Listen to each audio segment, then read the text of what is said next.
Our first speaker is Nicole Duncan. And I should say thank you to all of you for being willing to come and speak with us and share your story. Nicole is a third-year student. She's involved in numerous activities on and off campus, including the National Lawyers Guild, and she is the co-founder of the newly formed Stereotype Awareness Coalition. So we'll turn the program over to Nicole.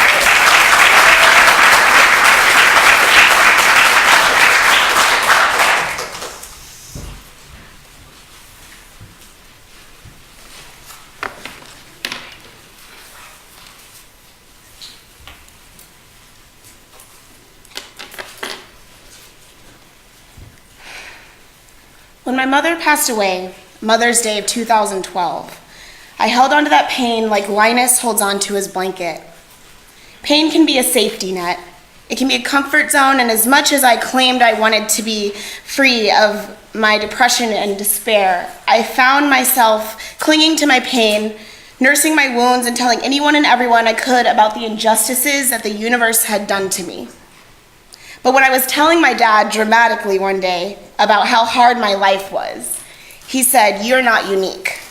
I was extremely offended, but he continued and said something along these lines. "You aren't the only one who has lost a loved one, a parent, or a mother. You aren't alone in the injustices that plague our world. There's death and dying, racism, systems of oppression, and genocides going on a daily basis. Your suffering is not unique, Nicole. However, it's your response to that suffering that can be. Think about it. No one person, race, or people group has a monopoly on pain and suffering. But we also cannot invalidate the very real pain some groups have disproportionately experienced, nor the very real pain we have experienced either. I could give a never-ending list of all the horrors going on across the nation and the world right now, even some that are very recent. But I honestly just don't have the time. And once we learn about the list of suffering, now what? None of the pain is unique, but the shorter list is a list of people who have responded uniquely in love. Here's the best example I have by far of someone on that list. I can still remember the smells and the sounds of the ICU. My mother had gone into a coma, praising and worshiping a God I never quite understood until very recently. She'd been paralyzed from the waist down in less than 24 hours from an incurable disease that happens to 1 in 6 million people, called divisive disease. The doctors said 3 years. God gave us 5. I could spend all my time talking about how my mother suffered painfully for 5 years, or what I experienced as an only child and a caregiver.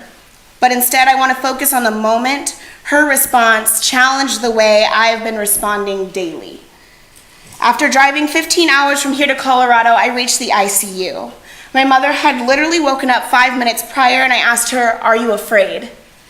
Because of the tube down her throat and a mask over her mouth for oxygen, she could not speak, but smiled and shook her head no.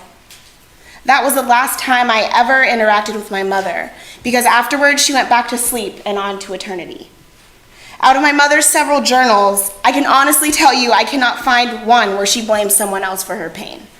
She simply said things like, thank God she was experiencing it and not someone else, and how she wouldn't wish this on her worst enemy. Or I hope I sing well during church service on Sunday, or I'm excited to help Nicole raise money for school. Or how can I serve and reach out to someone else in pain too, because I know I'm not the only one. She wrote things, she would have lists of phone numbers for people that she needed to reach out to give encouragement, and wrote about how desperately she wanted her friends and family to be happy. Or will the neighbors like the food I prepared, because I know they're going through a loss right now too. She would say things like, I hope I can still help with the health fair, because it's hard to get in the building with my wheelchair. Or, Nikki, let's do devotions every day and send me your college papers so I can help edit them, because when I'm awake at night thinking about you, I'm not thinking about my pain. Love does not have to look like we're all holding hands, though. Love can look like marching and protesting alongside a group of people who don't look like you or have the experiences you have, but they have pain in common. Love doesn't always have to be a hug and a kiss. It can be telling the truth, bringing awareness, calling people out of the prisons of their own ignorance, and challenging the way that people think. Love can be loud, and people can be enraged to love. Love can also be walking away for a moment to rest from this fight, but returning with some patience. Love is leaning on a friend that can explain something better than you can. Or love can be accepting that something hurts another person and not demanding that they tell you why. Love is holding up a sign that says Black Lives Matter, knowing in your heart that all lives absolutely matter, but it's critical that we focus on the lives that the judicial system is disproportionately ignoring right now. Love is seeing your reflection in another person's eyes, or serving another person, inviting them to dinner, or giving them a call despite the sadness you are feeling in your heart at any given moment. The response of love is what separates everyday people from radical advocates and reconcilers. King was radical not because he shot back with hate, but because he shot back with love. He had a strength to love people who hated everything about him, beat him, locked him up, or bombed his people's churches. This kind of love, this kind of radical advocacy that I know everyone in this room is capable of, is the ability to list all of your pains and point out all of your scars, but acknowledge with great joy and pride that you are still standing due to grace and resilience. No one had to validate your pain because you were strong enough to keep moving and reaching out for the people left behind. It's the ability to step out of rehearsing your pain, but not forgetting it, but stepping out of the rehearsal and repetition and seeing and feeling beyond it. It's actively using the lessons from your own pain for another human who needs a way out of their cycle of suffering. Your actions of continuing to get up every morning and fight the good fight is what validates your experiences. Your testimony is powerful, but the response is the acts. The love you act out as a result of the adversity is what is transformational. It's radical and unique. It's far-reaching and can never be taken from you, whether you're plugged into a machine at the ICU or even showing up to law school day after day, proudly being the response to every oppressor and unjust moment's foiled attempts to keep you from saying, I am still standing. We have a responsibility to know and carry the pain of our brothers and sisters.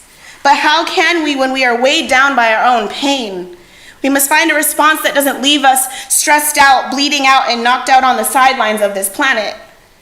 The meaning of the greatest secret that human poetry and human thought and belief have to impart is that the salvation of man is through love and in love.